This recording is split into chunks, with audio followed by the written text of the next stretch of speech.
Hai, Assalamualaikum warahmatullahi wabarakatuh. Jumpa lagi dengan saya Novi Mulyani, calon guru penggerak Angkatan 8 dari SD Negeri 2 Banjarjo, Kecamatan Puring, Kabupaten Kebumen. Dalam video kali ini, saya akan memaparkan demonstrasi kontekstual modul 1.4 Budaya Positif, khususnya tentang penerapan segitiga restitusi di kelas saya.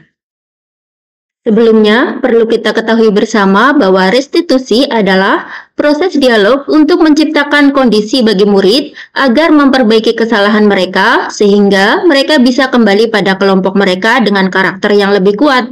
Segitiga restitusi membantu murid menjadi lebih memiliki tujuan, disiplin positif, dan memulihkan dirinya setelah berbuat salah. Ada 3 tahapan dalam segitiga restitusi. Yang pertama, menstabilkan identitas. Berikutnya, validasi tindakan yang salah, dan yang terakhir, menanyakan keyakinan. Tahap menstabilkan identitas didasarkan pada prinsip kesalahan adalah bagian dari proses pembelajaran. Tugas guru menggeser identitas gagal ke identitas sukses pada murid.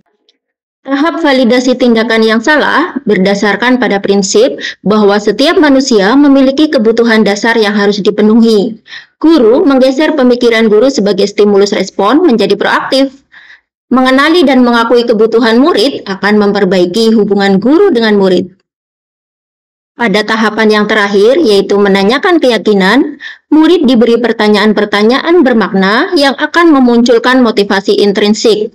Murid mampu mengaitkan keyakinannya dengan tindakan yang salah. Dan inilah penerapan segitiga restitusi saya. Pada kasus yang pertama, Olivia merasa kesal dan marah hingga mengeluarkan kata-kata kasar karena Fanny mengolok-oloknya di depan teman-teman sekelasnya. Olive, hari ini Ibu mendapatkan laporan dari ketua kelas bahwa kamu bertengkar dengan Fanny. Iya Bu, saya kesel banget Bu. Kenapa kamu sampai kesal begitu? Fanny terus mengolok-olok saya menggunakan nama orang tua saya Bu. Nggak cuma hari ini, tapi dari kemarin-kemarin juga Fanny selalu mengolok-olok saya Bu. Saya kan jadi kesel banget Bu. Oh begitu, wajarlah kalau kamu kesal. Jika Ibu ada di posisi kamu, Ibu juga bisa jadi akan melakukan hal yang sama dengan kamu. Lalu, apa yang kamu lakukan terhadap Fanny? Biasanya sih saya diam saja Bu, tapi hari ini Fanny mencoret-coret buku tulis saya dan menulis nama orang tua saya besar di papan tulis Bu. Saya kan jadi marah Bu. Saya mengeluarkan kata-kata kasar hingga menarik jilbab Fanny Bu. Oh begitu, kamu pasti melakukan itu karena ada alasannya kan? Iyalah Bu, saya sudah kesel banget sama Fanny. Fanny sudah kelewatan mengolok-olok saya. Saya jadi malu dengan teman-teman saya. Ya wajar sekali kalau kamu marah karena kamu pasti merasa harga dirimu direndahkan. Ibu sangat menghargai tindakanmu yang tidak berbuat lebih buruk dari apa yang telah kamu lakukan terhadap Fanny barusan. Kamu bisa saja berlaku lebih buruk dengan berkelahi sampai melukai Fanny, tapi kamu tidak melakukannya. Kamu patut bangga dengan dirimu. Tapi coba kita pikirkan, apa yang kamu lakukan barusan terhadap Fanny dengan marah-marah, mengeluarkan kata kasar, hingga menarik jilbab Fanny, apakah sudah sesuai dengan keyakinan kelas kita? Tidak Bu. Menurutmu, keyakinan kelas mana yang kamu langgar? Mungkin menghargai Bu. Bagus. Apakah menghargai orang lain itu penting untuk kamu? Penting sekali Bu. Jika itu penting, apa yang bisa kamu lakukan sesuai dengan keyakinan kelas kita ketika kamu sedang marah?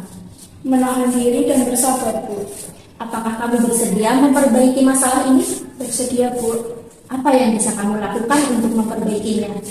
Saya akan meminta maaf kepada Fanny dan saya meminta agar Fanny tidak mengolok-olok saya menggunakan nama orang tua saya. Dan saya tidak akan melakukan hal-hal yang tidak menghormati orang lain. Dan jika ada yang mengolok-olok saya akan mengingati teman saya tentang keyakinan kelas kita. Sekali rencana tindakan, silakan dilakukan dan tetap semangat ya. Baik Bu. Silakan sekarang Olive bisa kembali ke kelas. Terima kasih Bu. Sama-sama. Hai, nama saya Olivia Ramadhani, kelas 6 dari SD Negeri 2 Banjarjo. Saya sangat senang bisa berdiskusi dengan Bu Novi untuk mempertahankan keyakinan kelas kita, seperti menghormati orang lain, bersabar, dan menahan diri ketika marah. Saya akan menerapkan keyakinan ini dalam kehidupan saya. Terima kasih. Berikutnya, penerapan segitiga restitusi pada kasus yang kedua. Lina sering terlambat masuk sekolah karena sering tidur larut malam. Hal tersebut berakibat pada teman-temannya yang merasa terganggu dengan keterlambatan Lina. Inilah skenario penerapan segitiga restitusi pada kasus tersebut. Vinsa, Ibu lihat tadi pagi kamu terlambat. Kemarin-kemarin kamu juga sering terlambat ya? Iya, Bu. Kamu pastinya tahu kan aturan di sekolah kita bahwa murid harus datang ke sekolah sebelum pukul 7? Tahu, Bu. Baiklah Vinsa, terlambat itu manusiawi. Semua orang bisa saja mengalaminya. Akan tetapi bukan berarti bahwa kamu boleh terlambat seperti itu. Apalagi sudah jadi kebiasaan. Tentu akan berakibat buruk bagi kehidupanmu berikutnya.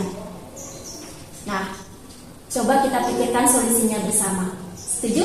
Iya, setuju, Bu. Nah, Vinsa sering terlambat pasti ada alasannya. Betul, Bu. Menurut Vinsa, kenapa Vinsa sering terlambat? Saya sering tidur larut malam, Bu. Oh, begitu. Apakah kamu susah tidur kalau malam? Tidak, Bu, tapi Apa, Vinsa? saya sering bermain game hingga larut malam. Kadang juga saya menonton pertandingan voli hingga dini hari. Oh, begitu. Apa menurut Vinsa, perilaku Vinsa barusan sudah sesuai dengan keyakinan kelas kita? Tidak, Bu. Menurut Vinsa, keyakinan kelas mana yang sudah Vinsa langgar? Disiplin, Bu. Baiklah, apakah menurut Vinsa disiplin itu penting? Tentu, Bu. Mengapa? Karena disiplin membuat hidup kita lebih teratur, Bu. Bagus. Betul bahwa disiplin itu bisa membuat hidup kita jadi lebih teratur. Dan setidaknya dengan disiplin kita tidak merepotkan orang lain, tidak merugikan orang lain, dan dapat membuat pekerjaan kita selesai tepat waktu. Selanjutnya, apa rencana Vinsa untuk memperbaiki masalah ini? Saya akan mengatur waktu tidur saya lebih awal. Saya tidak akan bermain game hingga larut malam. Dan saya akan menonton pertandingan voli sampai jam 9 malam, Bu, supaya saya cukup tidur dan tidak bangun kesiangan. Rencana yang luar biasa. Nanti Ibu akan bekerja sama dengan orang tuamu untuk memantau keterlaksanaan rencana bagusmu itu. Terima kasih, Bu. Baiklah Vinsa, sekarang Vinsa boleh kembali ke kelas. Baik, Bu. Hai, nama saya Askia Aulia Vinsa, siswa kelas 6 SD Negeri 2 Banjarjo. Terima kasih kepada Bu Novi yang telah mengajak saya berdiskusi untuk menemukan solusi atas perilaku saya yang sering terlambat ke sekolah. Saya lebih senang berdiskusi seperti ini daripada mendapatkan hukuman ketika saya melakukan kesalahan. Saya akan berusaha mematuhi keyakinan kelas yang telah saya buat dan melaksanakan rencana tindakan yang telah saya sepakati bersama Bu Novi. Terima kasih. Demikianlah demonstrasi kontekstual saya dalam menerapkan segitiga restitusi untuk menyelesaikan masalah pada siswa. Salam dan bahagia, Ibu dan Bapak guru hebat, guru penggerak, tergerak, bergerak, dan menggerakkan. Wassalamualaikum warahmatullahi wabarakatuh.